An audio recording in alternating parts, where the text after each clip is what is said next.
Praise the Lord. கர்த்தருடைய நாமம் இந்த காலை வேளையில் மகிமைப்படுவதாக. இந்த நாளில் நாம் இணைந்த ஆண்டவரை நோக்கி பார்க்கும் கிருபை தேவன் கிருபையாய் நமக்கு தந்ததுக்காக நன்றி செலுத்துகிறேன். இந்த நாளிலும் சங்கீதங்களின் புஸ்தகம் 25ஆம் அதிகாரம் அதனுடைய 11வது வார்த்தையை வாசிக்கிறேன். கர்த்தாவே, என் அக்கிரமம் பெரியது, உம்முடைய நாமத்து நிமித்தம் அதை மன்னித்தருளும். ஆண்டவருடைய சந்நிதியில் நம்முடைய பாவங்களை மறைக்கிறவன் வாழ்வடைய மாட்டான் என்று வேதம் சொல்லுகிறது.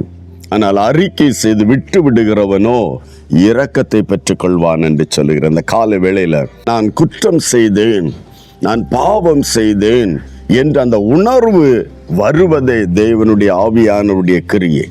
பரிசுத்த ஆவியானவர் பாவத்தை குறித்தும் நீதியை குறித்தும் கண்டித்து உணர்த்துகிற ஆவியானவர். அந்த உணர்வே தேவனுடைய கிரியை. ஆண்டவரே, நான் பாவம் செய்தேன், இந்த பாவத்தை குறித்த உணர்வு எந்த ஒரு தெய்வ பிள்ளைக்கு வருகிறதோ பரிசுத்த ஆவியானவரோடு கிரியை செய்து கொண்டிருக்கிறார். எங்கேயோ என்றோ யாருக்கு விரோதமாகவோ அது சில வேளைகளில் மறந்து போயிருக்கலாம், ஆனால் நினைவுபடுத்துகிறாரானால் ஆமே அந்த பாவத்தின் நிமித்தம் தேவனுடைய ஆசீர்வாதம் தடைப்படுத்தப்படுகிறது என்பதை நீ ஆசீர்வாதத்துக்காக ஜெபித்து கொண்டிருக்கலாம்.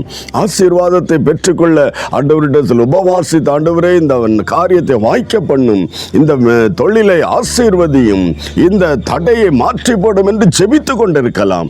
அதன் பிரதிபலன் தான், அதன் பதில் தர வேண்டும் என்கிற ஆவலில் தான் பரிசுத்த தேவன் ஆவியானவருடைய இருதயத்தில் உணர்த்துவார். அந்த பாவம் ஆமே தடையாயிருக்கிறது, மற்றவர்களுக்கு விரோதமாய் பேசின அந்த வார்த்தைகள் தடையாயிருக்கிறது, அந்த கோபம், அந்த வைராக்கியம் தடையாயிருக்கிறது. எந்த பாவத்தை குறித்து ஆவியான உணர்த்துகிறாரோ அது நம்முடைய ஆசீர்வாத தடை என்பதை அறிந்து ஆண்டவருடைய சமூகத்தில் அப்பொழுதே ஆண்டவரே நீ மன்னித்தருளும்.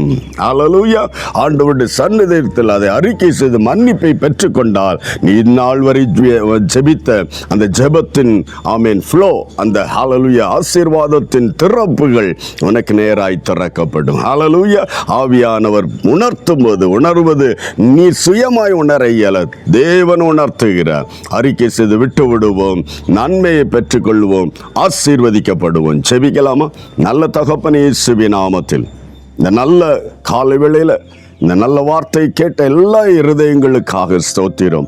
தெய்வ பிள்ளைகள் ஆமேன் அறியாமல் விழுந்து அல்லது பிசகி ஆண்டவரே குறைவுகள் வந்திருக்கலாம், ஆனால் மறந்து போயிருக்கலாம். ஆண்டவரே, அதன் நிமித்தம் அநேக நன்மைகள், அநேக ஆசீர்வாதங்கள் தடைப்படுத்தப்பட்டு போராடி ஜெபித்து கொண்டிருக்கலாம்.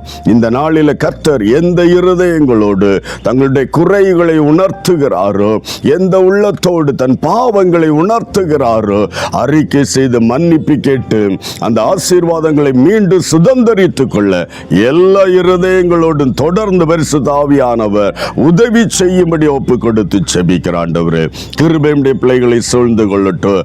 ஜெபத்திற்கு தடையாயிருக்கிற அக்கிரமங்கள் ஆமே விண்ணப்பத்தை ஆண்டவரே ஆமேன் அதுக்கு பதிலை பெற்றுக்கொள்ள தடையாயிருக்கிற அந்த குறைவுகளை பரிசுத்த தேவன் உணர்த்துகிறதுக்காக நன்றி. அதை விட்டு விட்டு இரக்கம் பெற்றுக்கொள்ள எல்லா தெய்வ பிள்ளைகளுக்கும் உதவி செய்யும், ஆசீர்வதியும்.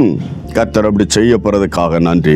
இயேசு கிறிஸ்துவின் நாமத்தில் பிதாவே, ஆமேன், ஆமேன். உணர்த்தப்படுகிற பாவங்களை அறிக்கை செய்து மன்னிப்பு கேட்டு விடுதலை பெற்றுக் கொள்வோம். ஆசீர்வாத மழை தானாய் பொழி. God bless you. Praise the Lord.